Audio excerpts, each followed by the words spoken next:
Boy. Hot. Scorching. Wet. Sticky. Soggy. Damp. Yeasty. Smelly. Tasty. Yummy. Scratchy. You sound like the great Humongous from Road Warrior. This is what he's saying about all the people in the... Welcome to August.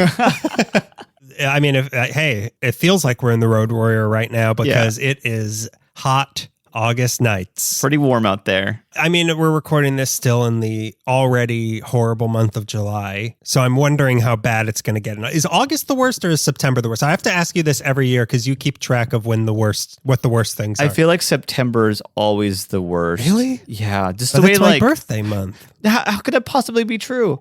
Like, we always think December is going to be the coldest, but it's usually like February or March. Yeah. Incredibly cold. That much I know. Yeah. But I think that when it comes to summer, growing up, it was June, July, but now I feel like it's August, September. It's like brutally hot. Everything's been pushed back a little bit. Yeah. The recession. We can't afford August anymore. We're skipping August this year, aren't we? The interest rate was too high on August, so we're going straight to September. So it's my birthday, everybody. Here's the P.O. box where you could send all my gifts to. Send me your interest rates to 6969 420 Street. Actually, it's 420 Avenue. I bet I didn't want to tell people my real No, P.O. I don't box. want people to know. All my fans making my apartment into Beatlemania. As if it wasn't already, but with a different Bedbugomania. Bedbugomania. I don't have bed bugs. Someone in the building had bed bugs, and it's been a living nightmare all July. And welcome to LA Meekly, the bedbug-free podcast that never had them. Can't prove it. Can't prove that they were ever here. They weren't here. They were over there. You're looking at where they are right now. And it's incredibly close. It's much closer than you even thought, but not here. You can touch it, but it's not here. This is the only Los Angeles history podcast that does not have bed bugs. All the other ones that you listen to, they come out of your headphones. Yeah. They crawl right out of your iPod Nanos straight into your ears. Yeah. iPod Nanos. But we are sponsored by Bedbugs, so they do pay for advertisements here. But we have a deal. They don't cross the Dracula rules. They have not been invited in. No, we're Renfield. Melissa got a scam phone call from Dracula. Transylvania. You're kidding. It was from Transylvania, and I thought she was going to answer it, and it was going to be like someone at the front gate, like, "Can I come inside? I have a package to deliver. Can I come inside?" We had a bit running at work about Dracula getting sued. And he's supposed to go to court, but no one will invite him in. And he's like, but I really need to go in. He could have had my jury duty. You cursed me. You gave me the vampire's kiss of jury duty since last time. I was on jury duty this month, but didn't have to go. Well, guess what? I had to go. You had to go twice. Yeah, you had to go for me. But this time you were not on the jury. You were on the other side. Yeah, I was a prosecutor. They let me be a prosecutor. Because I were talked the bailiff. fast. Yeah. I showed them my auctioneer impression, and they're like, "We need you on the team." It had turned into a hoedown somehow. Yeah, I don't... please stand now, lock arms. All rise for his honor. And now grab your partner, do-si-do. Here we go, whipping toe by toe.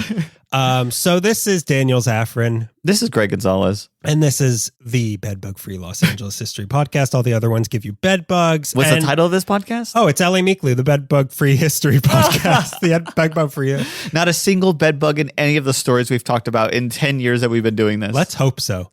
I should clarify, I do not have bed bugs. Somebody in our building had bed bugs. This is like the fourth time you've said it. I know, because I don't want people to think that about me. People think so many things about me, and I'm okay with most of them. I don't care what they say on those message I'm a predator. I groom. I'm okay with that. But bed bugs?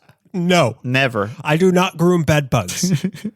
Before we get to talking about our August topic, Greg forgot what he did in July. So I'll talk about what I did in July while Greg has a blank stare. While Greg turns into Data from Star Trek and just pretends to listen to me talk. This past month of July. So oftentimes, like usually in November, I'll be like, you guys should go to haunted houses all around Burbank. Yeah. This time I'm recommending something I've been doing in July and something you can continue to do in August, which is free outdoor concerts all around the city. Because we've made it a point to go to a lot of them. So far, we've gone to we saw 50s music, a 50s cover band in the park behind the North Hollywood Library, which was really fun. And then they were like, we've got a special guest. Yeah, you won't believe it. But we've got a special guest. And it was a Danny Zuko impersonator. Whoa. And I was like, okay, this will be fun. But then the band left and he was just singing to tracks from Grease. And then he started getting the like mashed potato thing. And he was like grabbing pieces like, who wants to be part of my Wild Hogs or whatever, whatever their gang is? Who wants to be part of my Michael group? Who wants to Pulp Fiction with me, baby? Baby, come on. He always sounds like a tired Elvis. But, geez, what about my Battlefield Earth group? Geez. He started recruiting people from the audience, and that's when we were like, we got to get the F word out of here. But F standing for, I was trying to think of a... Freight Train. Is that a John Travolta movie? I was trying to think of a John Travolta movie that started with F. I see what you're going for. Friends. Yeah, Face Off. I'm trying to get the Face Off out of here. So then we also did 60s music at the farmer's market, which was really fun. That's where I saw Nacho from Better Call Saul. Oh, right. You text me immediately. He was intimidating. Yeah, of course he is. But I was bigger. As I pointed out to you, I was bigger than him. And guess what? I was the one who knocked. He never lived to learn that reference. Thanks for spoiling that show for me. You know he's not in Breaking Bad. He could have been Robert Forster could have been like, I gotta vacuum this guy up or whatever the hell he does. He got Ghostbusted. Yeah, he got Ghostbustered. We also saw 90s music at Pollywog Park. What's in 90s music? What's 90s music? What is it? Grunge? All of your no, or the good Prodigy? Guys. Greg, the Baha Men. they actually didn't play Baha Men, but it was like Smash Mouth and that sort of thing. I see. But they kind of they were like, yeah, we're doing 90s music. And then they were playing like Taylor Swift and it kind of was insulting. It was almost as I got out of there faster than if Danny Zuko was coming to make me pretend to sing Grease Lightning. I got out of there faster than Danny Zuko when he saw Sandy coming and summer was over. I got out of there quicker than John Travolta's nice persona when his friends showed up around Sandy. But yeah, so there's also, we haven't gone to Warner Center. We were going to see a Fleetwood Mac cover band. It's all cover bands, but we were going to see Fleetwood Mac, quote unquote, but we missed it. But now I keep thinking their name is Wrong Bon Jovi, but it's a Bon Jovi cover band. I'm not interested in that, but there's a lot of free concerts around in the summer that are really fun to go to. Brand Library through the summer has concerts every Friday behind the Brand Library at Brand Park, and they have an incredible lineup this year. A lot of swing and and they always have it because Blair Whittington's always so good at programming the music for the or the Arts Council. I don't know who picks it, but there was also a swing or 20s music thing at the farmers market that but it's on Thursday night, so it's kind of tricky to get to. Yeah, I imagine. Unless you are Nacho. Unless you're Nacho, yeah. Thursday night, famously, his Thursday nights are open. Spoiler alert. Canonically in the Breaking Bad-averse. The Break-averse. The Break-averse, The Broken Verse. So what did you do in the month of July? Do you remember yet? I do remember. Actually, I did something that was when my best friend, Ed, who says he listens to the show, prove it, pal. Yeah. If you listen to the show, then next time you see Greg, use the special password. Yeah. Danny Zuko. Oh, Sandy. Sandy. That's how everyone in Bikini Bottom says Sandy's name. On 4th of July, we went to go take photos in Griffith Park above the observatory. So we went on the observatory trail at night. And it was really nice to be in Griffith Park on a trail scary. At night. It was kind of scary. And then he made me think that there was a ghost of a little kid that came up to him. But that was very different. I've never done that before. Oh, no, sorry. It's a mountain lion. But 4th of July, any of the big spectacle holidays, I'm like, oh, why haven't I been at the observatory this whole time because we were watching... well, you can't just walk onto the parapets of the observatory on 4th of July, can you? No, they didn't let you. But everybody was on the lawn looking at the city and the rim of it. But they closed off. Knife fighting. Whatever happens to Natalie Wood. Gotta get you suckers. No, get... Wait, what is it? What does he say at the end of Bowfinger? Gotcha, sucker. Is that it? I don't... Gotcha, sucker. Wait. At the end of Chubby Rain. At the end of Chubby... What is the famous quote from the end of Chubby Rain? We all know the end of Citizen Kane, but how does Chubby Rain end? I think it's gotcha, suckers. I think it is. I think it is. I think you're right. Because I kind of remember Steve Martin saying it. Another sidebar, which this is the Bedbug Free LA History podcast. It's also the Sidebar LA History podcast. But the food delivery robots, they were decorated for Garfield when Garfield was out, and I really like that. But now they're decorated for Beverly Hills Cop Axel F. And I was trying, what does it say? I thought they all said Adolf on it. It's like, and is Eddie Murphy playing Adolf Hitler in some food delivery movie? The log line was really good. The log line of that movie it sold it. I'm somebody who's so like scared of the future and AI and self-driving cars and all that. But then I saw a food delivery droid come by. I love them. I love them. I was like, hey, watch out, buddy. Like he was going to hit something. I love talking to them. They're little R2-D2s. I don't get like, there's a lot of hate for them, but I don't know why. And I really enjoy that. We were on Melrose and I don't know why, but like all of these bikers like parked their bikes on the sidewalk in front of some bar and a Garfield delivery thing was coming and he just like froze the same way I reacted when I saw them all. And I was like, good luck, buddy. Yeah, I can go across the street. I don't know what you're going to do to get by these bikers without getting kicked. I'm rewatching Andor right now, which is the best thing that Star Wars has done since Empire Strikes Back. And I don't think you've seen the Book of Boba Fett all the way through. The blog of Boba Fett. The vlog. The vlog of Boba Fett. But the little anxious droid in that feels like all of the food delivery droids I've been seeing. And I'm going to keep calling them droids.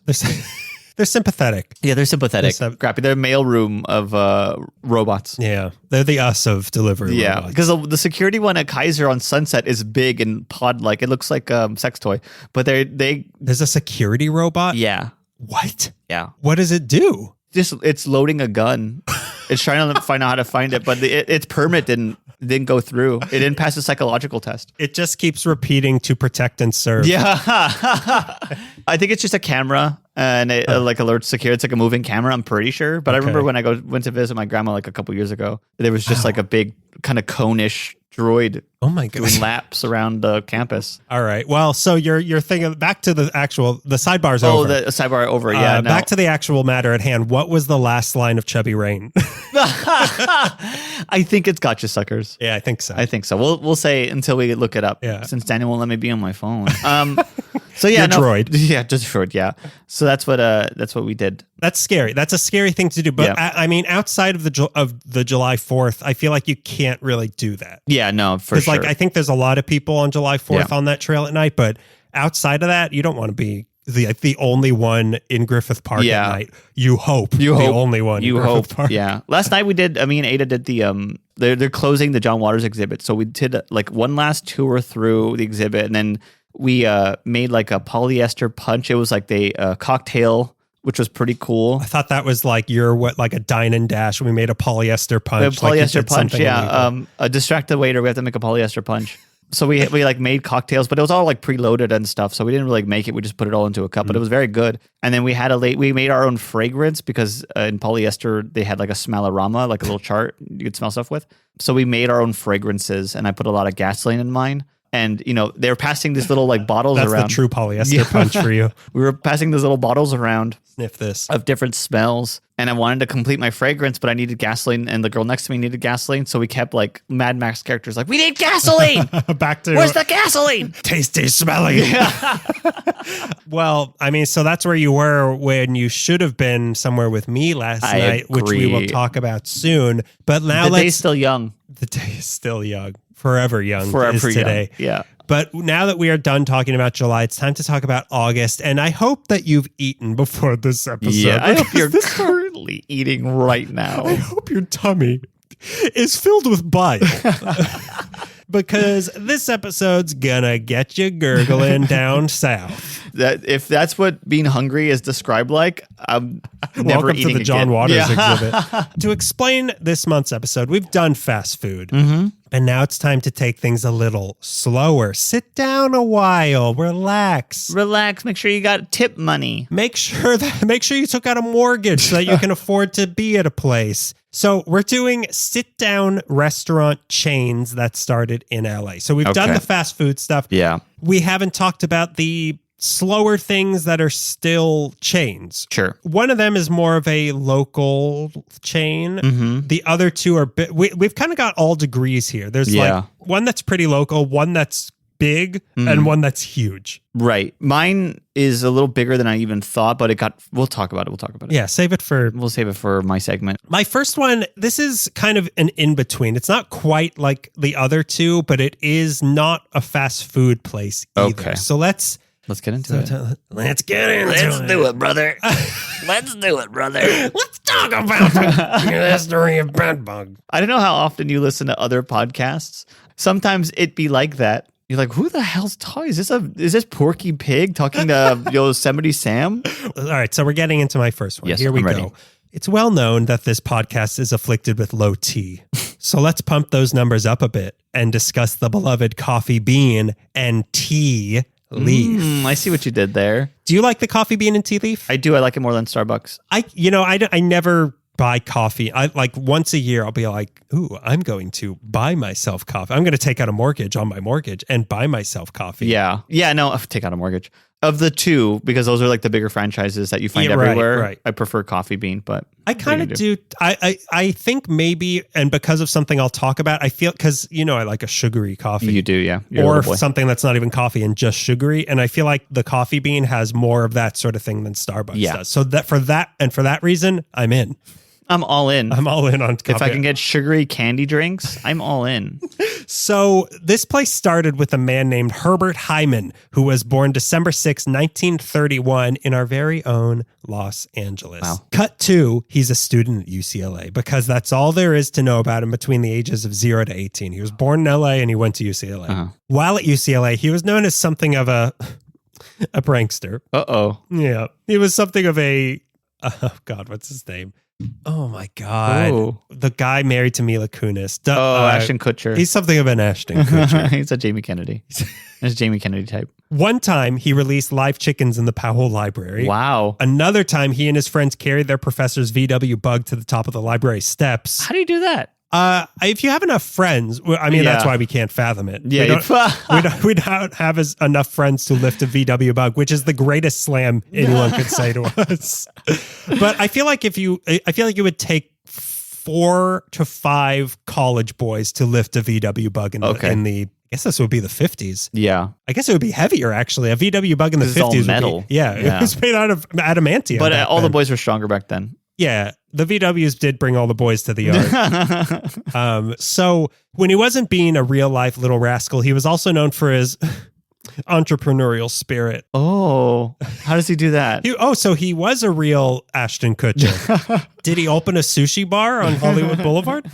He started his own business as a student, renting out vending machines to frat houses that would sell soda, snacks, and cigarettes. Okay. He had been studying English at the time, but he dropped out because he was making so much money renting out vending machines to frat boys. Jesus, That's what you should have done. You were an English major. I should have done that. We knew so many frat boys too. We knew so, and they were always saying, "Hey, do you have a vending machine?"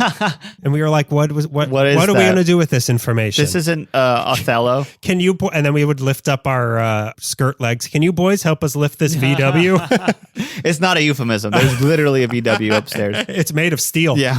In 1963, he ended up selling this business to get money to start a new one where he would provide pre-made coffee every day to different offices around town. Okay. In 1966, he married an accountant named Mona, who was from Sweden. So for their honeymoon, they took a trip to her home country. And while he was there, he saw how good coffee tasted compared to that in America. Mm-hmm. At this time in the US, you couldn't really find whole bean coffee, and the places the average American was eating certainly weren't brewing your finest coffee. Like, Eat at Joe's wasn't. It's really funny that it's so part of beatnik culture to be drinking good coffee, and American coffee at the time, yeah, like diners is just it's brown water. They would take their ashtrays and dump it into tea water, and that's what these beatniks were drinking. Oh, this is so good.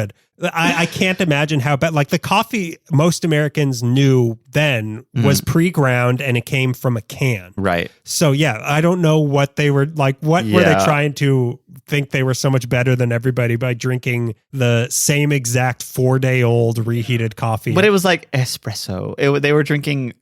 Were they having espressos? They were drinking different style. The European ideas of coffee were in beatnik, but it was just regular coffee put in a small cup. It was literally Sanka in a bigger cup. A smaller cup. Yeah, smaller, bigger and smaller. Sanka in a smaller cup, man. Think about it. Would charge more.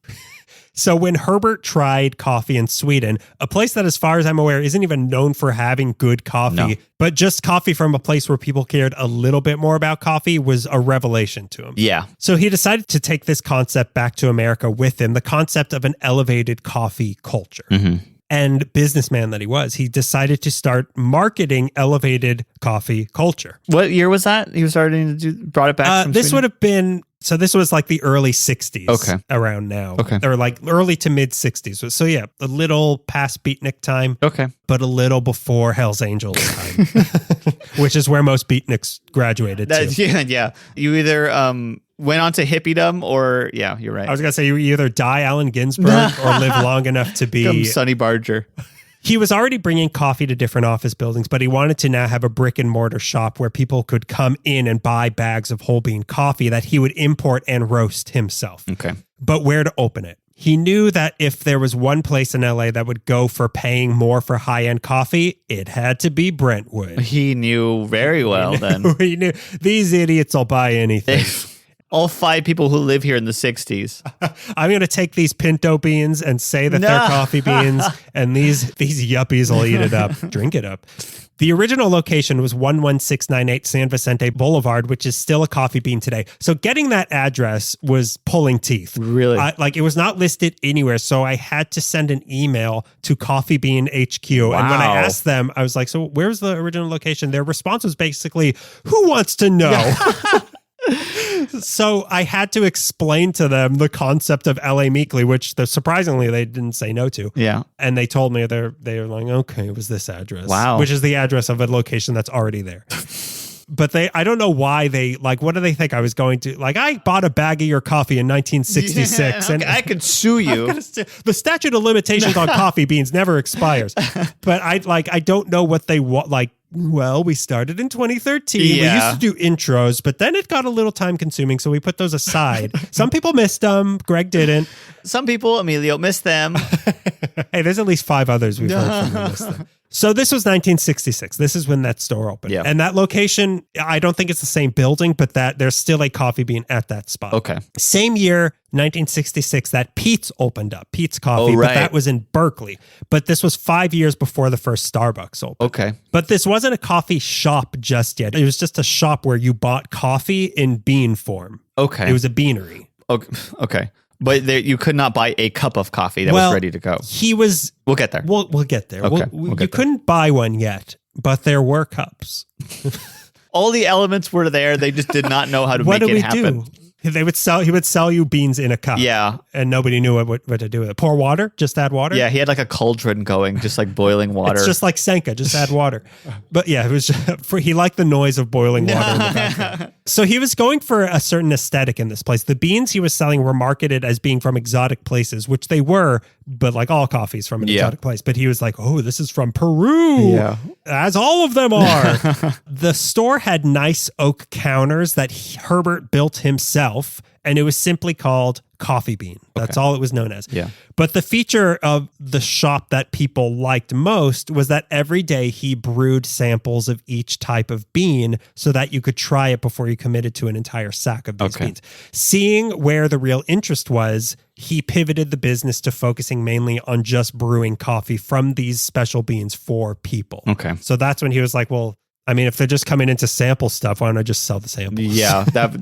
He's learning. This is what learning looks like. Hey, he didn't become the king of frat boy vending machines for nothing. Yeah. You know what? He lifted that VW up the steps of the Powell Library one step at a time. One step at a time. And that is, if that's not a message, this is instead of a cat hanging on a rope, just hang in there. I'm going to have a poster of Herbert Hyman, founder of the Coffee Bean, lifting like Superman a VW step by step up the steps of the Powell Library, saying, take it one step at a time, kiddo. Candle lit in front of it, basket of fruit offering for... I will bring it in orange every Lunar New Year. Yeah. Rocky theme playing the entire time.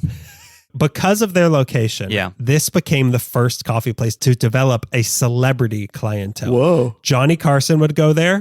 This coffee's from a weird and wild place. You might like this one. Dinah Shore. Okay, like Dinah Shore. You got an impression of her. Can I hear what Dinah Shore in a coffee shop would sound like? What is Dinah Shore? There's a really great interview where she has with Iggy Pop and David Bowie, where she's talking and she's not facing Iggy Pop, but he keeps sticking his tongue out to the audience, which is like a little kid thing. And then she like jokingly slaps his arm, like, "What are you doing to those nice people?" And that's literally all I know about Dinah Shore. What are you doing to all those nice people out there? Sorry, Dinah. Sorry, Dinah. That's literally what Iggy Pop is like. He threw up on his own butt. He rolled around in glass. He's just Danger Dennis the Menace. Dennis the Serious Menace. And then another guy who would come in a lot, Jacques Cousteau. Oh my God, really? He'd be dripping wet all the time. Turn this water I've brought into my own brew. And that's all of our impressions. Yeah. Ronald Reagan would go there to get a different kind of bean than the one he was obsessed with. Lee Marvin loved the place so much, he'd sometimes be working behind the counter. Wow. So Lee Marvin once worked at the Coffee Bean. That's crazy. One time he went over banging on the doors in his pajamas, begging them to open early because he didn't have any coffee at home. So he was like, please. Any story about Lee Marvin, I believe, and it makes me think he's cooler. He is pretty cool. He's a cool guy. Probably not to be around privately, Sure. but like in a public In setting. a public setting, yeah. I would feel safe around Lee Marvin in a public setting. With witnesses around, yeah. This sidebar. Do you know about the Sons of Lee Marvin? Yeah, Okay. I think about that a lot. Me too. Yeah, it's I weird. wish that I looked like Lee Marvin so I can hang out with Tom Waits and Instead, you look like Jacques Cousteau. me and Paul Giamatti are in that club. Well, you look like something Jacques Cousteau discovered In a part of the ocean that has no light. for good reason. There was light; they turned it off. So Herbert also, he innovated in his techniques of making coffee as well. He invented special thermoses, drip methods, and a cold coffee extract that he could use to get unique flavors out of the coffee he was brewing. The store was popular, so he grew it slowly to 10 locations in Southern California by 1974. And soon after that brought tea into the mix and rebranded as the Coffee Bean and Tea Leaf. Cool. Then in 1987 was when they changed the world in a way that someone like me who likes coffee to be more like a dessert would say was for the better.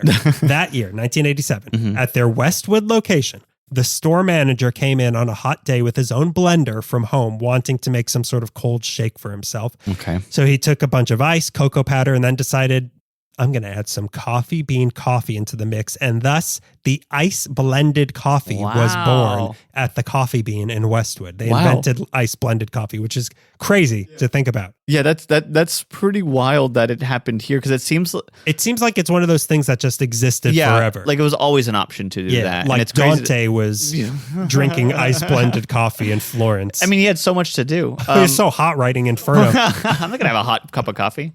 But then the blob of the 90s came knocking. Oh, yeah. Starbucks. Starbucks. Starbucks. That was their original name. I thought, well, this is a little raunchy. This is a little blue. This is rather blue. I don't think we should call this anymore. Grunge is coming. We can't be Starbucks. Kurt Cobain will make fun of us. Make fun of us. Dave Grohl might remember this. Dave Grohl, you hear me? Dave Grohl. Dave Grohl. Whoever started Starbucks slamming his hand on an oak table in the business meeting. Damn you, Dave Grohl. Damn you to the Foo Fighters. Is that what he's in? He's in the Foo Fighters. He's in the Foo Fighters, yeah. Right? Yeah. Right? Am I right? Are we right? Is Dave Grohl in the Foo Fighters or am I right? By this point, Starbucks was just gobbling up smaller coffee chains all over the country. So in 1991, they approached Herbert with an offer to buy all of his Coffee Bean locations with the goal of breaking into the Southern California market. Okay. I say offered to buy. What they told him was, if you don't sell to us, we're going to surround your stores. So wow, Don Corleone offer. It was an offer that they had the option to refuse legally. Yeah, legally.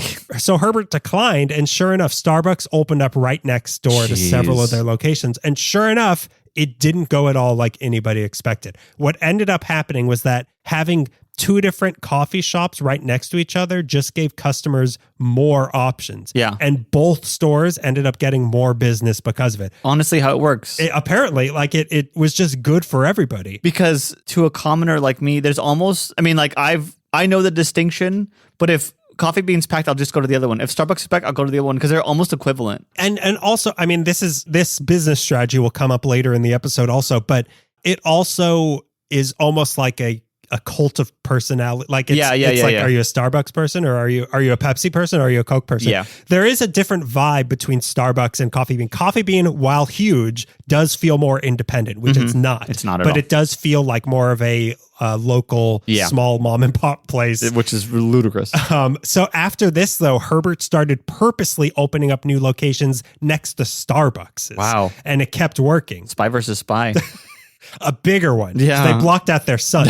They kept growing and expanding the Coffee Bean. And in 1996, they opened up their first international location in Asia. Then in 1998, they changed the world again by creating the chai tea latte. Wow. Granted, masala chai in India is a pretty similar thing that's been around for a long time, but this Americanization was invented by them a year before Starbucks copied it from them and started selling it themselves. That same year, however, Herbert Hyman wanted out of the game and sold it all to Victor Sassoon, who was a concert promoter who had become aware of the Coffee Bean when a client of his suggested he buy it. Paula Abdul told this guy to buy the Coffee Bean. Lawless logic. CSUN graduate. CSUN Paula Abdul, graduate. right? She went to CSUN. I think so, yeah. Or did you go to CSUN or Granada High School? I don't know. Because I think she went to CSUN. She went to CSUN. I think so. She graduated with Robert Englund. Robert Englund and Terry Garr, yeah.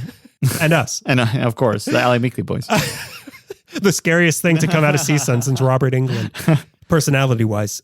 Since 2019, they've been owned by the Jollibee Group and have over 1,100 locations in 29 countries, serving over 110 million drinks a year. They still get their beans from East Africa, Latin America, and the Pacific, and their tea from Sri Lanka, China, Thailand, Japan, and India. But they buy them all directly from the growers, which means a bigger share of the profits for the people actually growing these beans and leaves. Herbert made sure they did business this way from the very beginning and also went further by providing healthcare, loans, education, and daycare for the people working on the farms that he's buying from. And can you say the same thing, Starbuck? Yeah. Huh? Silent Starbuck? Kiss my Starbuck. Okay? Starbuck? You hearing me? You hear me? Dave Grohl's coming for you. And while they do import all the raw materials, the beans are still roasted in small batches in Camarillo, which is where they also develop new blends and flavors. Oh, wow. They also give a lot of money to schools around LA, have their own Keurig type single serve system that they sell. They have a barista competition for employees of theirs from around the world. Wow, really? And they were the first place in LA to serve nitro cold brew coffee. Don't I know it? Oh, yeah. Don't I know it? I'm sponsored by Nitro. You have a tank of it in your car. Yeah. That when you're drag racing down Sunset Boulevard, you You have a CO2 tank of it. In the Mad Max Wasteland, that's what I'm going to be driving around. Yes. Attack him, my boys. Oh no, he's gonna have diarrhea in an hour. Don't worry, he'll be dead by then.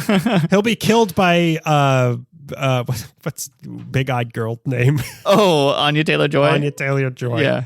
I can't think of anybody's name. He's going to be killed by Chris Pine. No, not Chris Pine. Chris Hemsworth. God damn. God, and I can't keep these white people. I can't keep them straight in my head. Burt Lancaster. I don't Lee know. Marvin. They're all Lee Marvin to me. What do you want? I know Dinah Shore.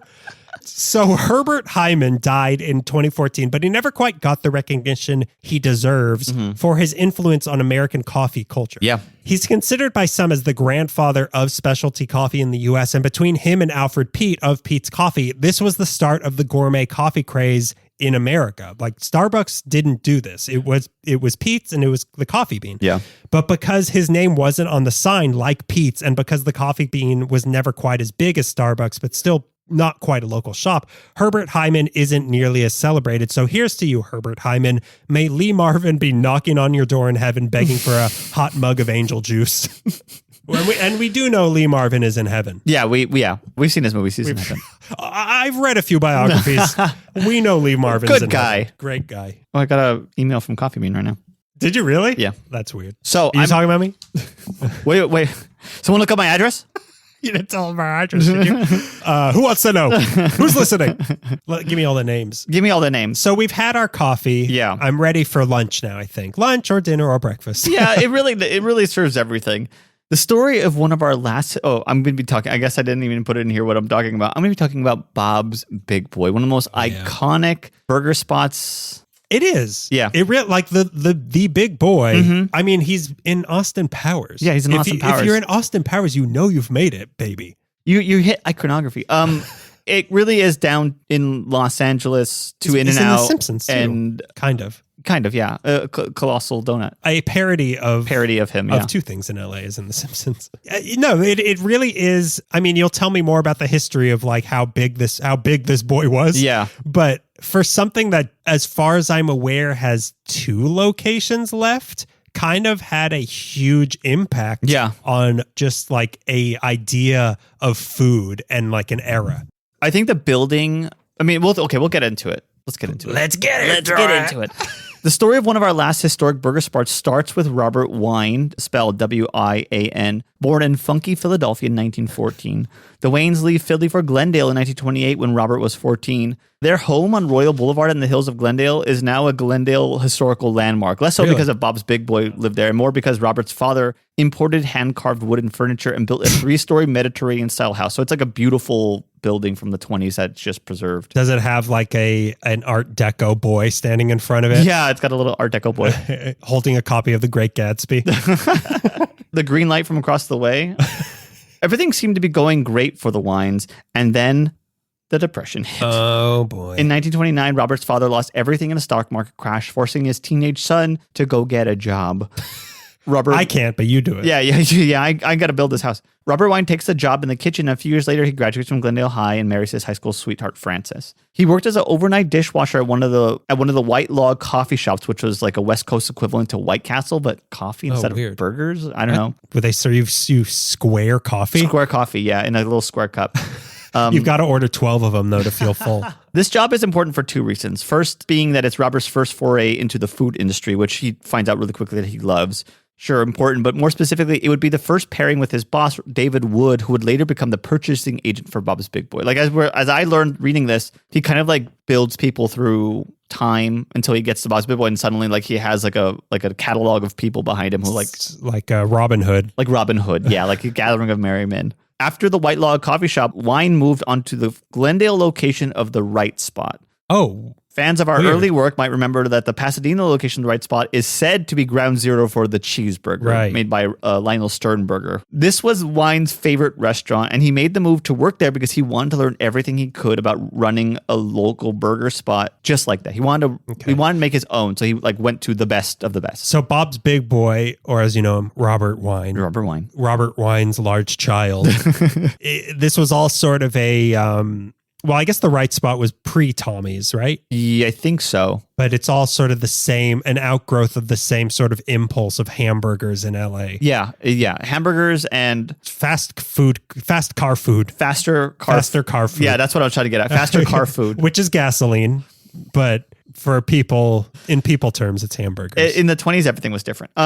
Through his time at the Right Spot, he was promoted from dishwasher to fry cook and kept moving up. His boss there was Leonard Dunnigan, another character that Wine would bring into Bob's Big Boy. That was going to become his vice president and general manager of Bob's. Now, after gaining enough spirits and learning from the masters and meeting people that would affect his life later, Robert Wine was ready to step out on his own. In August of 1936, the 23-year-old busboy sold his beloved 1932 DeSoto Roadster for $350, borrowed another $50 from his dad, and bought a 10-stool hamburger stand at 900 East Colorado by Cedar Street on the lot where growing up my Blockbuster was in Eagle Rock. It was on the same lot as that. And now it's a Sherman-Williams and there's a Little Caesar there. But it's on that lot in between. It was when he opened it between a liquor store and a nursery. He took recipes and techniques he learned from the White Lodge and Bright Spot along. Are you describing the plot of Twin Peaks now? I keep writing White Lodge as White Log. The White Log coffee shop and the Right Spot. He took things that he knew, recipes that he learned from both places, and then applied it to his new... I mean, you could see this as a Robin Hood, Merry Men thing. He's also just stealing... He kind of corporate espionage is what's happening. Yeah, he's been taking notes this whole time. Empty your pockets when he leaves every night. You've been fired. Turn in your spatula and all of your recipes you've been keystering. Oh, he called it Bob's Pantry originally. Almost, yeah. And now that the pantry's open, what's the size of this pantry? It's 10 stools big. It's so Bob's small pantry. Bob's small pantry. Bob's walk-in pantry. And now that the pantry's open, things start happening. In 1937, a year after the place opened up, a group of musicians from Chuck Foster's big band was hanging out and eating, and jokingly asked Wine to come up with, quote unquote, something different for a change. This might have been this was Bob's Big Band. This is... And this chapter is called Bob's Big Band. If this was the Ken Burns documentary, title card would come up. This might have been a goof 'em up by them, but Wine took this as a challenge. Dream up something different in the field of hamburgers. So he did. He took a sesame seed bun and sliced it into 3 thinner buns and placed 2 hamburger patties between them, tossing in lettuce, cheese, and his red relish he took from the right spot. This was something different for a change. This was the double-deck hamburger, one of the cornerstones of Bob's Big Boy, as it actually... It says on the sign. The home of the double-deck hamburger. Okay. This is also, at the time when they made it, the Big Boy. The Big Boy burger. Okay. And the burger was originally affectionately called the Big Boy. The burger... This just in, Big Band buys Big Boy. Interesting. This concept and design would be stolen by burger places all over. So he invented California. the double decker, like a double double, basically. Yeah, basically a double double. But like double double, sometimes just like 2 patties stacked up. This was like a bread in between. It's a Big Mac. A Big Mac, yeah. He invented it, and he would later. I mean, I don't know if he would later say, but wait a minute, Big Boy, Big Mac. What the hell? Yeah. Oh my God. This is everyone's stealing everyone's this ideas. Is like the Da Vinci Code. I haven't had a revelation like this since the Da Vinci Code. Yeah. A lot of Fibonacci sequence. Was that also a hamburger? The Big Vatican.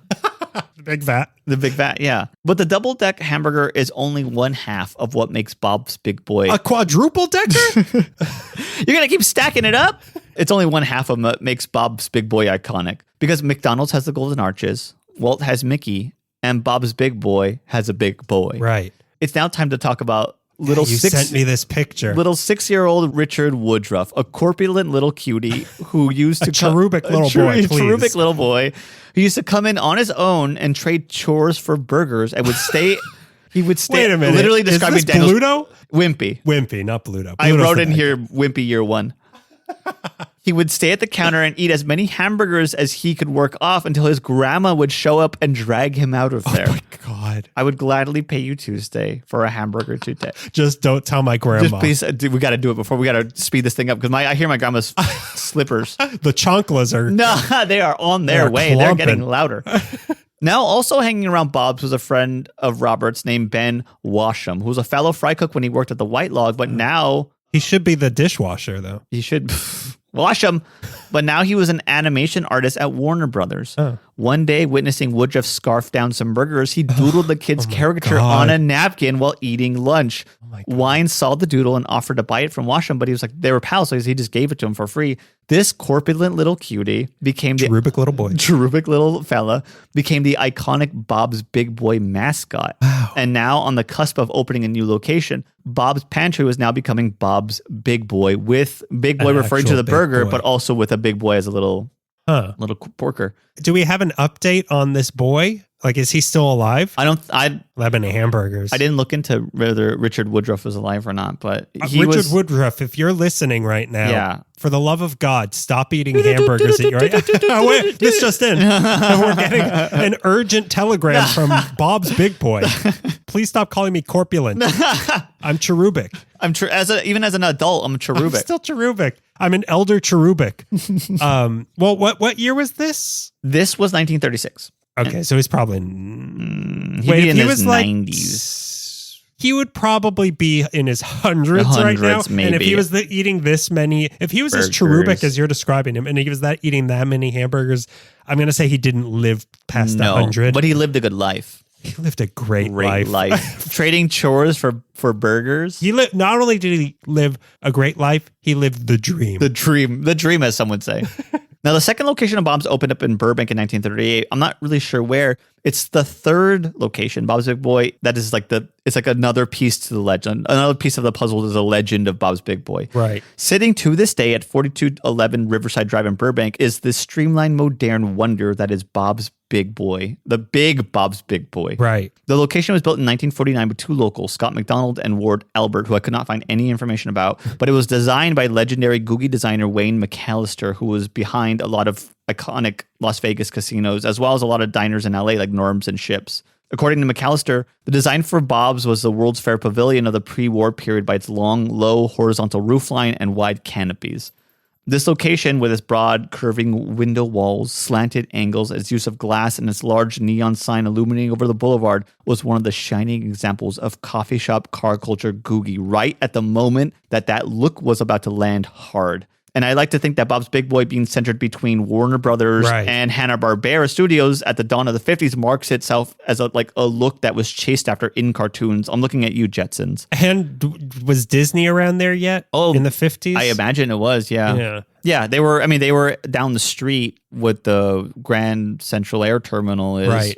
So they were all around this big, giant, looking at this big boy. Yeah, this big boy, yeah. So I like to think a lot of like cartoons that I grew up with like especially like Jetsons, which has so much googie looks in it, has to lend a little bit to like places like Bob's Big Boy and Wayne McAllister designs. The original one is the one that's in, where is it? It's on Glendale, on Colorado Boulevard. It's no longer there. But then what about the location that we went to for our hit viral video in whatever city that was? Oh, there's one in Sun Valley. No. The one that we filmed in front of. That's it. In Downey.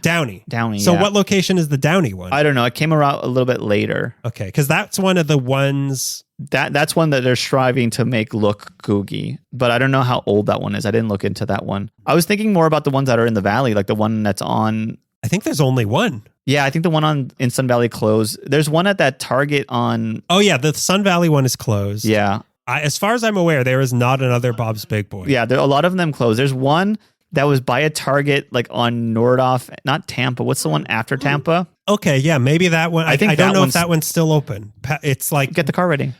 It's a quick break. We're going to west of the Northridge Mall. Yeah, we're gonna go to Winnetka. So not long after that, in 1952, the Bob's Big Boy franchises start opening. Where the first was a Dixie Drive-In in Hazel Park in Michigan, opened by John, Louis, and Fred Elias. The Elias brothers wanted to open 100 more locations through 1964. 100 more locations? Yeah. Because I know that there used to be a lot of Bob's Big Boy. Yeah, I remember growing up, there was a lot more. In the 60s. I had to hate you.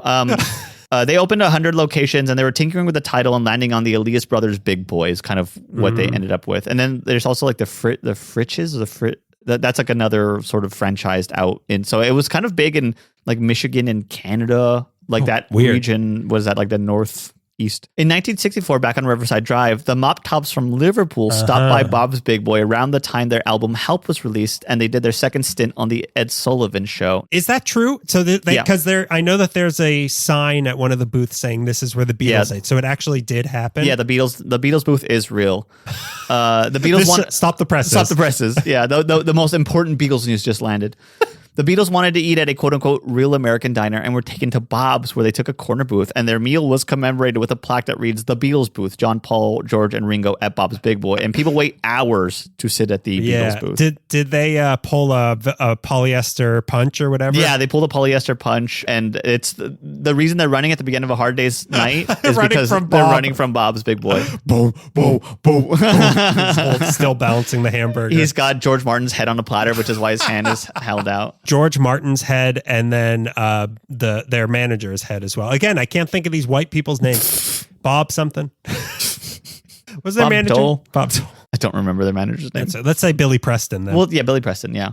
But also it became a common spot for like a lot of people. Like it was, Bob Hope, Burt Lancaster, my enemy, Mickey Rooney, Conan's enemy, Jay Leno, Debbie Reynolds, Jonathan Winters. They're all like regulars at Bob's Big Boy. Amongst his workers, Robert Wine was loved and adored. He treated his employees incredibly kindly. He let the workers keep all of their own tips, allowed flexible hours. How nice of him. Yeah, how nice of him, yeah. He provided benefits, and medical insurance was a big deal at the time because, nobody was really, not a lot of people were doing that. But glad things changed then. But most impressingly, he offered all employees a share of the company. He set aside 20% profits for employee pensions, which required no contribution from the workers. And according to an article in the American Business History page, one dishwasher retired with over $170,000. A waitress ended up with $600,000 because of this. So there was... they were skimming off the top. Off the top. Yeah, this is a money making. This was a laundering scheme. Maybe it was working as a low-level employee himself that gave him some like empathy. Maybe it's just being a good dude, but he was really looking out for all his employees. Bob's big heart. Before the Riverside location opened, this was 1948, Wine was elected as Glendale's youngest-serving mayor at the age of 34. That was historic in Glendale at the time. That's young? I guess so. For a mayor, yeah.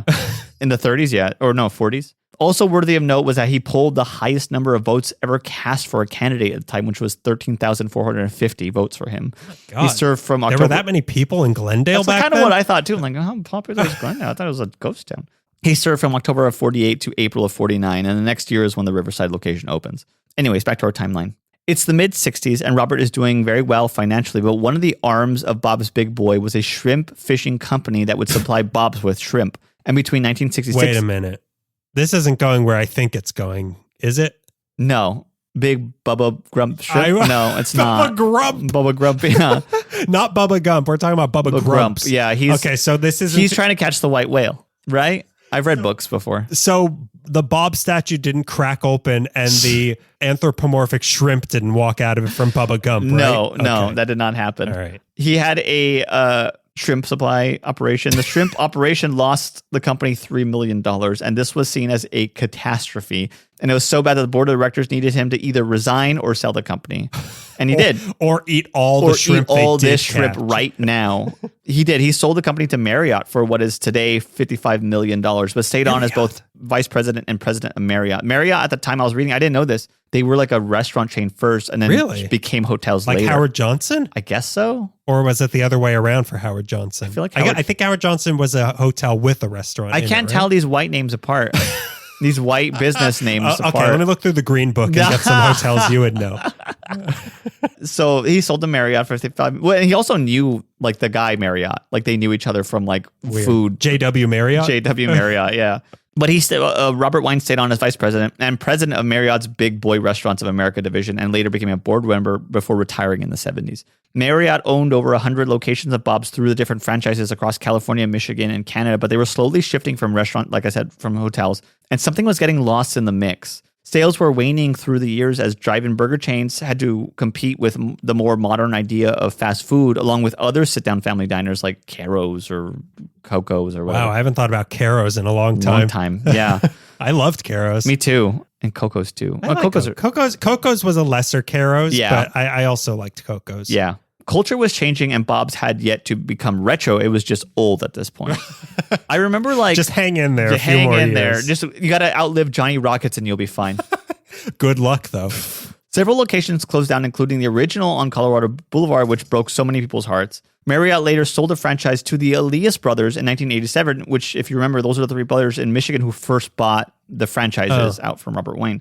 Through the 80s as well, local spooky dweeb and hottie to sad girls everywhere, David Lynch would often make his collaborators or peers, such as John Waters or Mel Brooks or Laura Dern and Kyle MacLachlan, meet there at the Riverside location. Bob's Big Boy... he kept them going. Basically the casting process of David Lynch. All the David Lynch movies. The David Lynch kept joints. them afloat. Yeah. Somebody on the set working on Lynch's Dune even made a little mock-up of Bob's Big Boy fashioned to look like... Was it Sting? No, somebody who just made Bob's Big Boy mascot look like Paul Atreides. Oh, that's kind of cool. Yeah, it's pretty cool. Speaking of Dune, I'm on Dune Messiah now. In case anyone's interested, I can make Dune Messiah references now. Like last month where I was doing. Nobody will know what that means until the movie comes out. Just so you know. You'll know. I'll make you know. Through the 90s, the Riverside location was threatened with demolition several times before being declared a California point of historical interest in 1993. Because of that, renovations were made to the sign and the dining room, and an outdoor eating area was added. The drive-in area was converted to a drive-through window, which I don't think is active. Yeah, no, the window's active. Is it active? I think the window is active only during car night. Oh, okay, yeah. I'll get to car nights. Thank God. Just when they are. Sadly, Big Bob wouldn't see this. Robert Wine died in 1992 of a cerebral hemorrhage at the end of 77. After he had retired in the 70s, he bought an 800-acre ranch 30 miles southeast of Palmdale in Valermo. I don't know how to say it. You can't keep these white names of cities.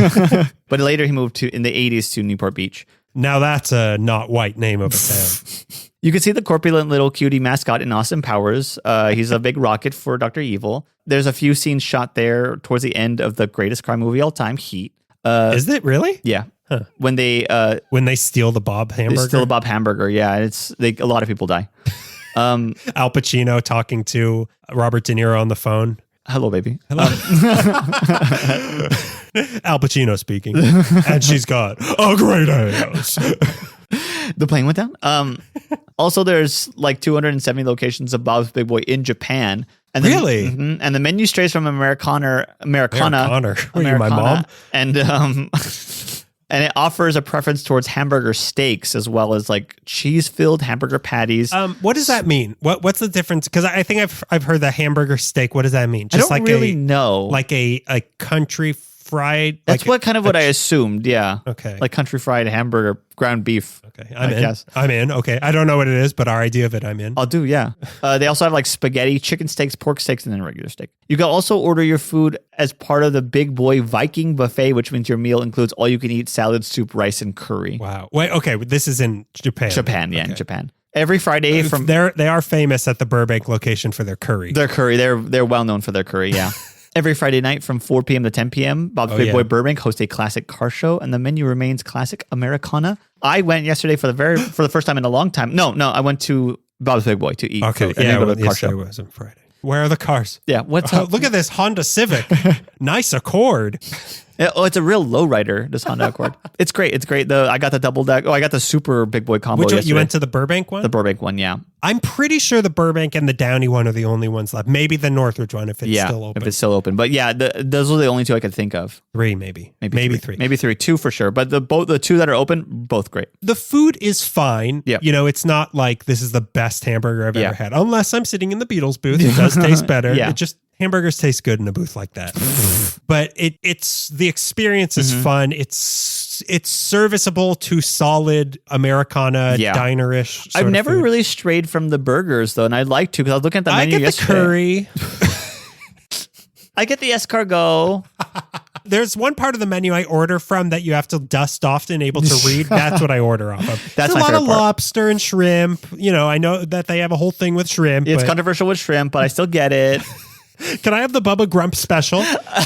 Yeah, it's serviceable. I haven't actually eaten the food in a while. I think the last thing I had was a milkshake from the to-go window at car night, because that is such a fun thing to do. Yeah, the car night is just, it's pure fun. Yeah, for sure. Yeah, and it's always pretty busy. Like whenever I drive by the Bob's Big Boy in Burbank, like there's a lot of people. Yeah, there's a crowd. It's doing well, on Friday night especially, but like any night of the week, really, people are going there. So I'm glad that it's doing okay. Yeah. Because it's an icon. Mm-hmm. It's an icon, and it's one of those places like if we want it to survive, we have to keep going to it. And I think like we always say like every night of the week. Every night of the week, yeah. We always say like nothing could possibly happen to Bob's Big Boy because it was it's like the Hollywood sign. It was it's in so many things. We know it so well. It's so in tied. Austin Powers. It's in Austin Powers. They can't touch it. That franchise is thriving. Yeah. But it also does. You don't think of it as like a place like the Pacific Dining Car, but it's almost as old as the Pacific Dining Car was. Mm-hmm. Absolutely. It's one of those things. It's well-loved LA terrain, and I hope it doesn't go anywhere because it deserves to stay for as long as possible. Well, that's what I said about the Pacific Dining Car, though, and Clifton's. Let's keep the list going. Mm-hmm. Well, I'm going to talk about our last place. We've had a hamburger. Mm-hmm. Let's have breakfast. I mean, we're breakfast for dinner. How crazy! Let's be crazy. Let's be wild. Let's get a little hoppy. You can top it, you can roll it, you can stop and you can stole it at IHOP. When the pancake starts spinning, you calypso when there's chicken at IHOP. Do the France sensation that's sweeping all the nations at IHOP. Let's go to IHOP. Oh baby. Oh baby. That was work. That was work. And you know what? AI had nothing to do with that. Yeah. AI has nothing on me. Phantom he realized what I was just doing a parody of, and his catnip kicked in, and he freaked out. He went to go get the keys. We're starting the band back up. If the cryptic clues I hid in that song, like a modern day Longlegs, didn't tip you off, I'm going to tell you the story of IHOP, or its Christian name, the International House of Pancakes. I think that's one of two Longlegs references I make. You can't get it out. You said you didn't like it, but you can't get it out of your head. Yeah, I can't stop being scared at night about Longlegs. Yeah, what if Nicolas Cage is outside my window right now? No, it's not that I'm afraid he's outside my window, because I texted you that our window was open. Yeah. And our bedroom door was slowly open. The night I saw Longlegs, it was slowly opening and closing, and I was petrified. Yeah. Not that Longlegs was going to come in, but that Nicolas Cage was going to come in. Oh no, he's going to be having a leather jacket and talk about his girlfriends. He's going to tell me how much he likes Elvis. Oh no. It all starts with two brothers named Al and Jerry Lappin. Mm-hmm. Born in New York, their dad was a professional drummer, So when the boys were teens, he moved the family out to LA for work. When the brothers grew up, Jerry went on to get a bronze medal as a lieutenant in the Korean War, but Al took the true hero's path of going to film school at USC. Cool. He ended up working in TV and then got a job working for the Federal Civil Defense Administration, where he started producing civil defense films to educate government employees on how to handle different nightmare scenarios. Wow. One particular movie he made was about how to survive a nuclear attack, and that included how the government would handle distributing massive amounts of food to survivors. If that's how you felt when you've eaten at an IHOP and you felt this is what service would be like in a post-apocalyptic nuclear world, this is why. This is why, yeah. Weird thing to latch onto, but what he took away from making this how to feed people in a nuclear wasteland movie was how to provide a lot of people with coffee. Okay. So once again, a guy obsessed with coffee in my stories. Even weirder, Al Lapin got the same idea as Herbert Hyman of the Coffee Bean to start a business providing pre-made coffee to offices, and he called his company Coffee Time. Coffee time. Oh, crap. I'm late for coffee time. Oh, crap. I got to get to the office. It's coffee time. It's coffee time. My boss will fire me.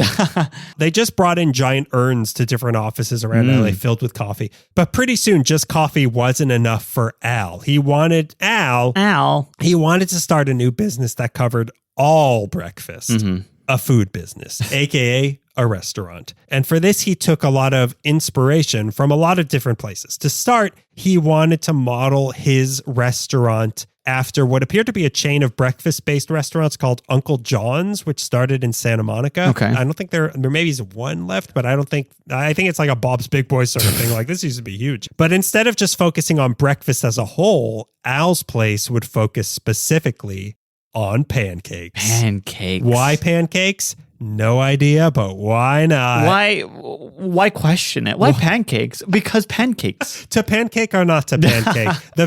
I pancake, therefore I am. I can cake. Yes, I can. Yes, I can cake. Yes, I hop. Second, he had visions of expanding his chain widely, taking inspiration from what was going on with McDonald's at the time. And then this next thing you could say was inspiration taken from Parasites. Al wanted to open up his new restaurant across the street from an already popular, similar enough restaurant in the hopes that when people were waiting in long lines for their table at that place, they might give up and just go to his place instead. Okay. The restaurant in particular he wanted to test this out on was Bob's Big Boy in Burbank. So on July 7th, 1958, Al and Jerry Lapin opened up the very first International House of Pancakes at 4301 West Riverside in Burbank. Wow. Literally across the street from the Bob's Big Boy that's still there. It's now Mendocino Farms or something. Oh, right, yeah. But it's literally across the street. Door to door, as they say in Zodiac. I mean, it's like the Starbucks and Coffee Bean thing of like, don't want to wait at this place? Yeah. We got pancakes. Seats over here. The monkeys ate here. The Dave Clark 5 ate here, It cost them... the Rolling Stones parked here, but they went to Bob's, but they parked here. They're overflow parked here. We told them not to, but they spit on us. It cost them $25,000 to open this place and to differentiate themselves from the red-tinted Bob's across the street. So everything, the sign for Bob's is all red. Blue.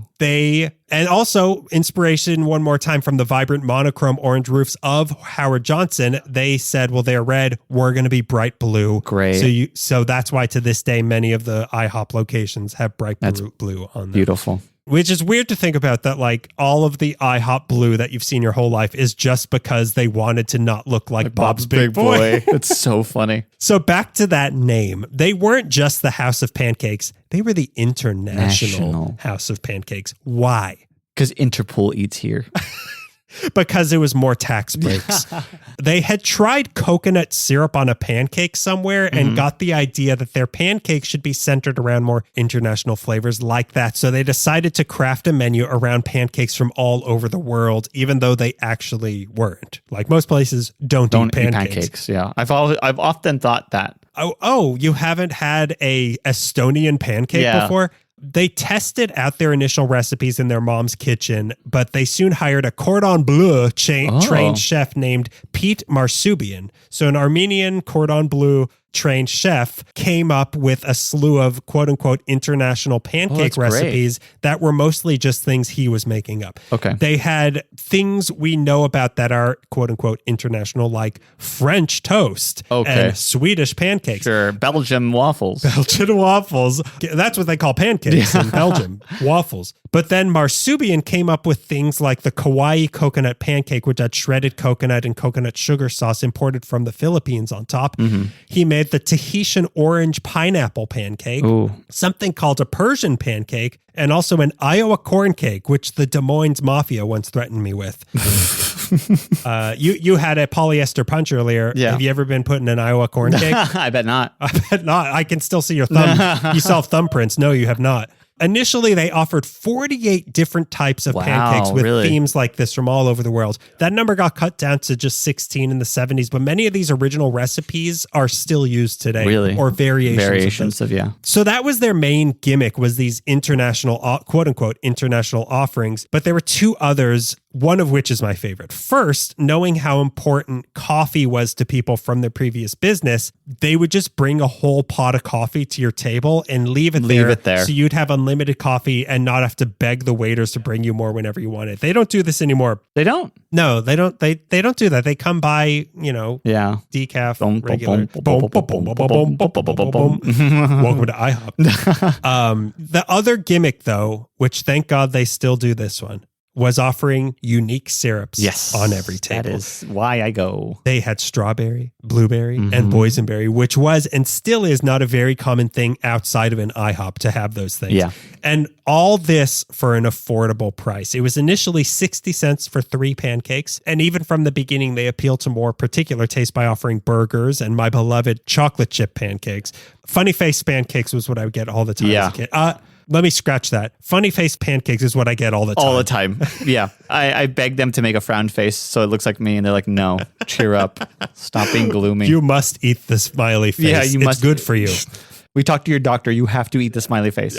Full stack. Okay. And don't hide them under your tongue like you do. It should be like the happy face, happy feet, sad feet. Yeah, where you flip it over. Yeah, you flip it over. And you could just flip it upside down. You could. You really could. What is a smile if not a happy face pancake upside down for him? So Al made sure the restaurant and the food looked nice. He insisted that people eat with their eyes before they eat with their hands, which use a fork. Yeah. And it was still a family affair. Al's wife, Marilyn, was the cashier, and their son would sleep in his bassinet under the register while she was working. But the combination of the gimmicks of the pancakes and the syrups and it being affordable and the runoff from Bob's Big Boy made them an instant hit. Because of their location, they also had a lot of celebrities coming in like Jimmy Stewart and Doris Day and Milton Berle, who was creeping into international territory himself. Got too close to the border.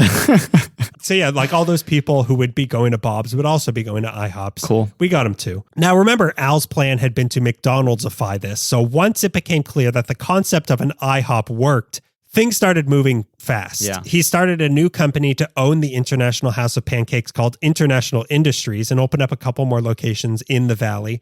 It was either the second or third one that was on Ventura Boulevard, which they said was in Woodland Hills, but I can't find any record of there ever being a IHOP on Ventura in Woodland Hills.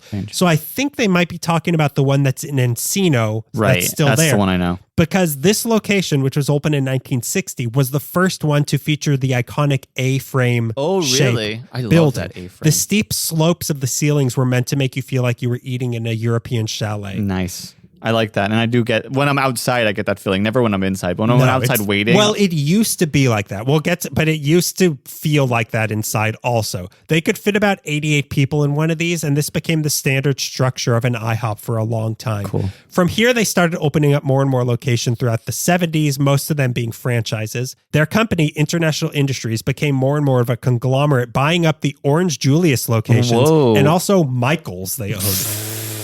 Weird. They also owned a chain of Pizza Playhouse, chain called Pizza Playhouse that would deliver movies with your pizza, which I think is really cool. Yeah, I love that idea. They just give me like their streaming password with every pizza. It's written on the box, their HBO Max login.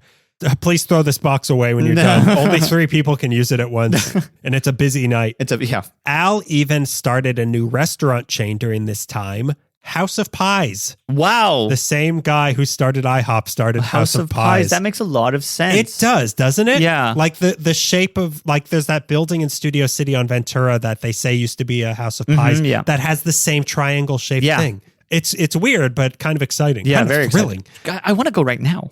I want to go to that gold and silver exchange place that used to be a House of Pies. Their company became so powerful that they were considering buying ABC at one point. ABC IHOP.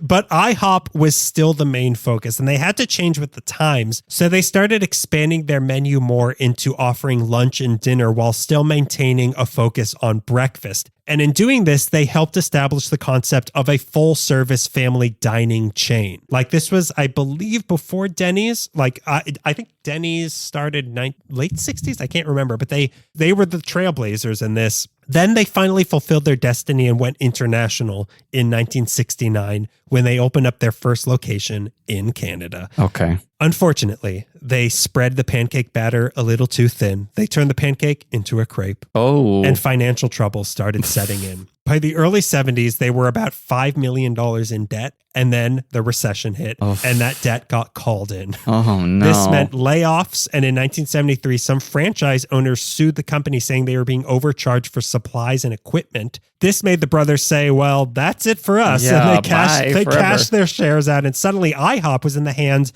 of others, and that meant changes. International House of Payouts. Go ahead. International House of Payola.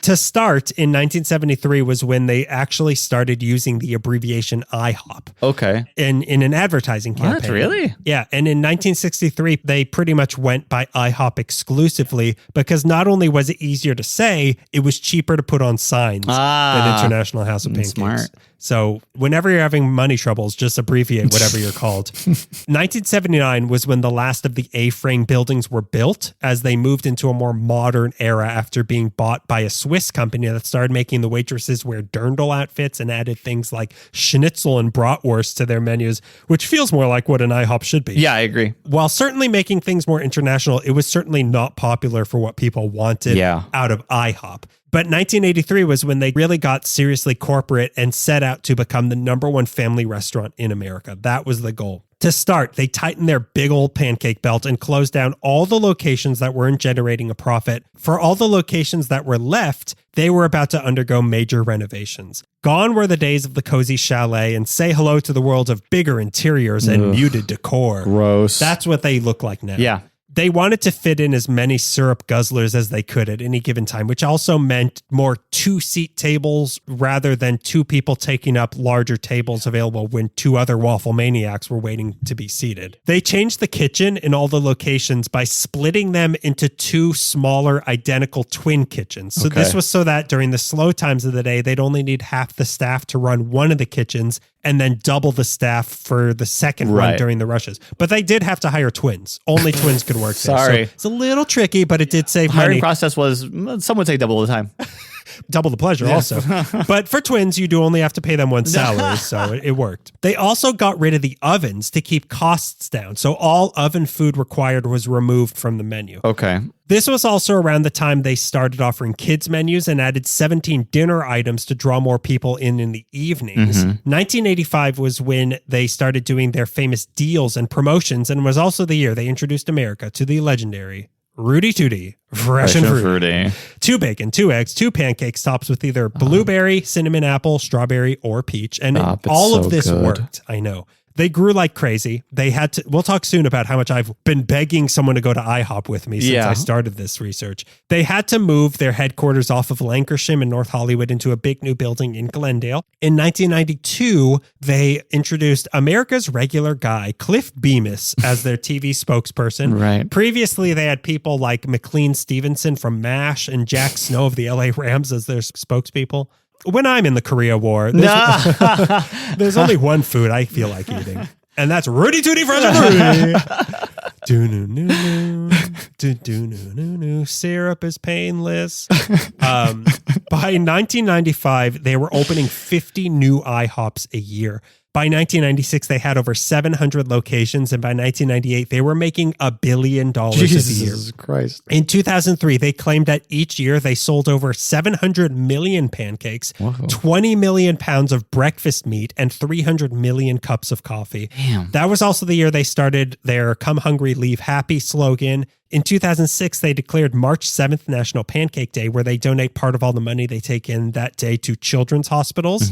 That same year, they started reintroducing the A-frame to some new locations, which I believe the children appreciate even more. Yeah, they like letters. They love letters, especially A. That's the first one. It's the first one. They at least know that. They know that one. Yeah. You at least know A. Yeah. That's what I say when I go talk to the children at children's hospitals. You at least know A. Hey, come on. Let's hear it from everybody. Not 8.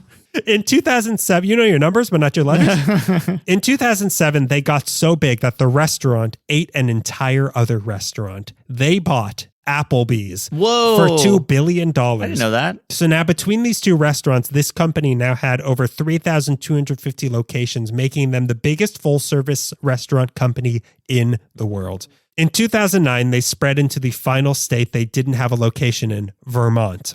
But it was Vermont, so this location insisted on having actual maple syrup instead of just the flavored syrups, which aren't maple syrup. No. So if you go to the Burlington, Vermont location, it's the only IHOP in the world that actually has real maple syrup that you can put on your pancakes. Really? We got to go. We got to go right. That's where I want to go. That's why no one would go.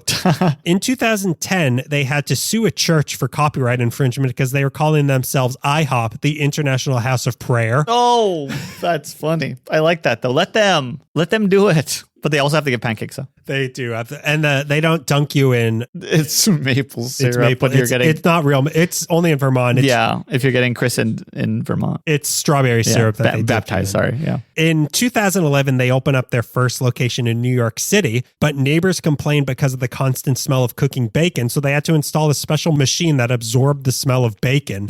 It was called Greg's Nose. Stop. People then complained that the bacon sucker was too loud. Which they Daniel. They also complained about Greg's Nose.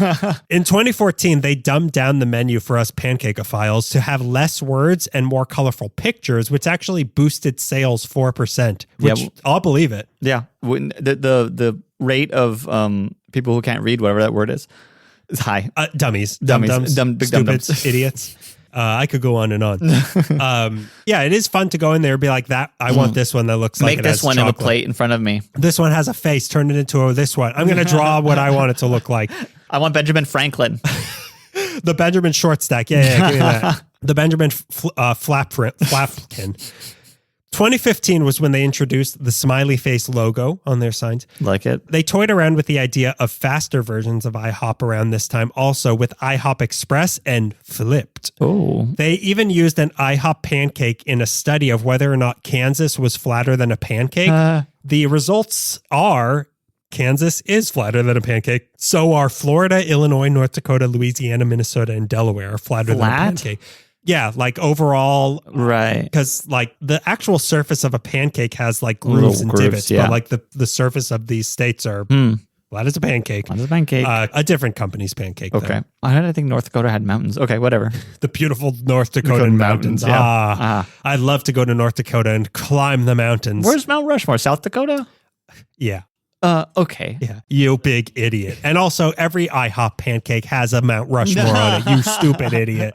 Today, there are over 1,790 IHOP locations across all 50 states, 2 U.S. territories, and 13 countries outside the U.S., from the Philippines to Bahrain. Ooh. They also have themed menus for movies coming out like they did for Sonic the Hedgehog, Wonka, and If, but I really enjoyed the Long Legs themed menu that they had. Spiders everywhere. Spiders and snakes and dolls everywhere. And they put powdered sugar on on the smiley face. Yeah, on the smiley face, yeah. They are also one of the few places that are still open 24 hours that you can go to. And a little insider secret, supposedly the way they get their omelets so fluffy is by adding a splash of pancake batter into the eggs. Interesting. That's how they do it. I like that. The men who started it all, Al and Jerry Lappin, were just fine in the end, even though Al did go bankrupt in 1989. He died in 2004 at age 76 and is buried in Eden Memorial Park in Mission Hills, right by Lenny Bruce and Groucho Marx. Oh, right. Jerry died in 2002 and is buried at Arlington National Cemetery, the war hero. And I hear a splash of pancake batter is in both of their coffins. That's how they keep their corpses so light and fluffy. in case you want to eat them later. In case you want a little snack at the end of the world. So that's the story of IHOP. I haven't begged. Melissa was like, I'm not going to IHOP. What? Even though last time we had IHOP, we both loved it. Oh my God. But I've been begging. I was really hoping last night we were going to go to IHOP, and I was like, I'm not eating dinner. Greg's going to go with IHOP with me. I said, play by ear. I was sitting here with candles burning low and a menu for IHOP, and you never picked me up. You know what? That's how you got to keep them chasing you. So you keep them wanting more. Yeah. You negged me with no egg.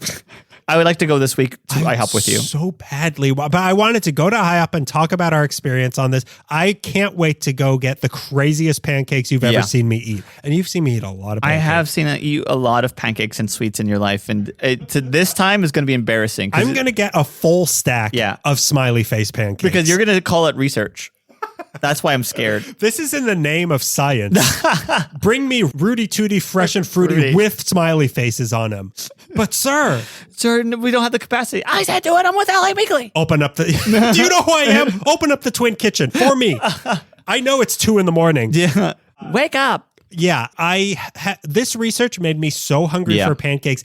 And IHOP, okay, it's not the best pancakes in the world, but it's fun pancakes. Yeah, it's fun pancakes. And it's vibes. It's vibes. It's vibes, man. It's vibes, man. It's so skibbity toilet, I tell you. Don't do this. We're better than this. Am I? I realize that if I know of a slang term, it's passé. It's done. That's when I know. That's when you know it's been. You're the canary in the coal mine. No, I'm the corpse of the other. I'm the corpse of the miner who paid no attention to the dead canary. But yeah, IHOP started in the Valley. Like that makes me like it even more that it started across the street from Bob's Big Boy, trying to get people confused. Will be blue. What a tactic that was. Hey, it worked. It worked. There's still more IHOPs than That is very true. But yeah, it's a again certainly a step above Denny's. Mm-hmm. It's a good enough breakfast place. I do not mind an IHOP. I never rush to IHOP, but I don't mind it. It's more of a dessert. Like honestly, to me, I consider it more of like I want dessert. It's 11:30 p.m. Yeah, let's go to IHOP because this is not real food. Yeah, you're getting dessert. This is just candy stuff. But yeah, I won't argue with a good IHOP. Yeah, no, me neither. And especially an A-frame one. Yeah, that's why I wanted to go to the one in Encino with you to have a little bit of history with our pancakes. We'll make time this week to do it. I would love that, but it has to be at 2 a.m. Set your alarm. That's when pancakes taste best. Yeah, there's a few local sit-down chains that you might have seen or heard of, even if you're not a local. Yeah, some that didn't make the cut. Pioneer Chicken. Mm-hmm. There was another one, but I can't remember. But yeah, these are places that you're not going to get the best food, but you're going to get a fun experience and a little bit of knowledge, knowing, hey, I'm supporting local. I'm buying local by going to IHOP. Yeah, by iHole. My coffee bean. I'm supporting a local business. Yeah. Shop local, eat international, House of Pancakes. Think international, shop IHOP. I don't know what I'm trying to say, but go to IHOP. Go to IHOP. Tell them LA Meekly sent you. So before we have our listener question, let's have our pre-listener question plug for you to do something. Wait, support us on Patreon, right? Sure. Go to patreon.com/LA Meekly. For as little as $5 a month, we'll send you a handwritten postcard every single month from us. We'll mail it out to you every month, a different place in LA, or you can give less. We don't care. We don't get anything from us, but hey, see if we care. We'll take your money. We don't care. But you'll get a LA Meekly sticker just for signing up, and you'll have our never-ending support to keep the lights on. Keep funding IHOP at 2 in the morning. You know how much money 2 in the morning pancakes I can get for $5 a month? 1. So like sign up 3 times and I can have 3 pancakes. A stack of 3. A stack of 3. Or a plate of silver dollars. Yeah. I can have 3 Kansas-sized pancakes or 12 silver dollar pancakes. So either way, they're getting my body. It's all the same. Either way, I'm eating your money. So now let's have our listener question. Okay. This one is from ransom_2am, which is where we eat when we eat pancakes on Instagram. This is Cryshell, by the way. Hi, Cryshell. What are the best and worst metro lines for a day of shopping and exploring? And also our answers, mine at least, disregarding any gross or dangerous stuff that may be happening on the metro lines these days. Sure. I have a clear cut winner for me. Oh yeah. Do you?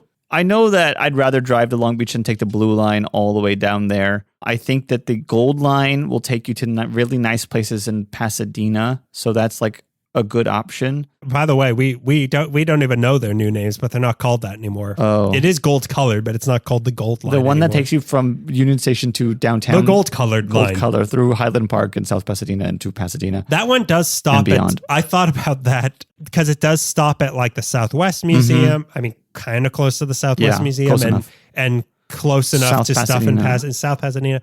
But there's a lot of fluff. Yeah. Okay. Much like a omelet at IHOP. In between those places, I don't think so.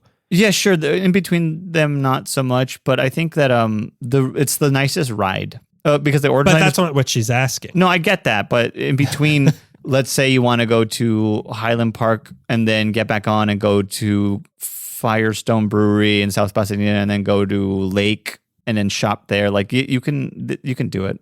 I think the clear-cut winner is the red line. Okay. The red colored line, now known as the, let me check my notes, B line. Don't like that. Because almost every stop has stuff to do in C. Sure. Like, it takes you to the most touristy parts of the valley, North Hollywood and Universal City, through all the touristy parts of Hollywood, and then walking distance to everything you'd want to see downtown. Like, what other line takes you closer to more locations of things you'd want to see? And again, this is disregarding the weird stuff that happens on the metro. Yeah, there's a lot of stuff, especially the red line is so scarred for me that I'm like, I ain't getting back on the road. But you're right. It takes you to Hollywood and Highland, it takes you to Hollywood and Vine, it takes you to interesting places in like East Hollywood and like MacArthur Park, and takes you near the library downtown, it takes you near Grand Central Market. It's true, yeah. That probably is and it's probably the most popular line of tourists too. Yeah. So red line's a good option. Another runner-up is the Expo, or formerly known as the Expo line, because it does also take you through downtown and then to Santa Monica. But the reason I didn't pick it is that there's like that's a big gap there. Like 8 stops in a row of like, well, I'm just trying to get home. Yeah, like people just trying to get home, and that's not that interesting. Sure, to tourists like us. Yeah, I think the red line. But what about your worst one? Do you have? I haven't taken all of them. I was just looking at a map for this one. The blue line always felt like that because we never did anything exciting. Like the end of it is Long Beach, but it's pretty far. And that's like all my friends in high school would take the blue line just to go home. So it was never exciting to me. Well, I mean, I want to say the K line, which is I think the purple one that's just... like 4 stops. It's 4 stops and not fully built, but that kind of doesn't count because it's like it's in purgatory right now. Right. But I think that the C line, which is the one that goes from like El Segundo to like Downey or something, that is purely like a commuter train. So that I think is maybe you're not going to get anything interesting. Maybe there. Not. Yeah. I mean, that does not take you near anything at all, unless you're parking in El Segundo to go work in Downey or whatever. I'm sure people who take that line might disagree, but they're just getting to work or trying to get home. You don't know that. No, I talked to all of them. I went there and I talked to every single person. Every single commuter. From the ones I took more regularly, red line was the one we took all the time. But the couple times I took the gold line, I'm like, this is where I belong. But again, that's more functional. The gold line and the C line. Am I talking about a sea lion? Oh, I saw a sea lion. I see a sea lion. That's what I'm confusing. You don't want to get on that. You don't want to get on that sea lion. It's not going to take you anywhere unless you want to see Atlantis. Those just feel kind of functional to me. Okay. The one that does go to Santa Monica and Culver City and downtown, that one, okay, the Expo line. But the red line kind of is, it feels like both. Like you can use it to get to work or get home, but it also is a good touristy line. It certainly is where you'd run into the most tourists. Yeah. But then all these answers will change when the stuff stopping in Westwood and Hollywood and all that will change. It's going to change the game, Craig. It's going to not change anything. There's going to still be It'll 1,000 make it people. easier for me to get to LACMA. Yeah, I can tell you that much. Yeah, I'm dying to go to LACMA all the time. I will go to LACMA 4 days a week once the purple line is finished. Once it pops out right in front of my house and takes me directly, no stops to LACMA, I will go all the time. When they finally finish my private tunnel to LACMA, that's going to be the best. That'll change the game. So yeah, that's our assessment of the public transit system in Los Angeles. So that's been a few local chains. I hope it made you hungry because I swear to God, I don't know if you and Melissa know how serious I am of how badly I want to go to IHOP. I know when something is on your mind. I know very well. When I start buying socks and shirts with a logo on it. Yeah, that's when I'm in trouble. So I'm taking it very seriously. So you call it and Let's go to IHOP soon. Okay. In the next few days, and we'll have an update next month. Yeah. Did they or didn't they go to Daniel's thing of the month? IHOP. If you go on Tuesday night with me to see Decision to Leave, we can go to IHOP afterwards. Huh? Don't make me take the medicine before I have my IHOP. Hey, if you go to an IHOP in the month of August, there's a good chance I'll be there. Yeah. If you can see past the stacks of funny face pancakes, you might see me there. Don't say hi when he's eating. Don't say We hi. all learned. Or else you will get a funny face in the funny face. Yeah. So we'll see you and try to get through August, and then I guess we'll try to get through September, which Greg says is harder than I think August. it's harder, I yeah. never remember. My brain shorts out, I guess. But hey, that's been another episode of LA Meekly. Please go to IHOP with me since 2013. Please. I signed up for the app. Like I want to get like points, God. and I was thinking like, well, they're gonna give me free pancakes. They did not. So you're paying. Bye. Bye.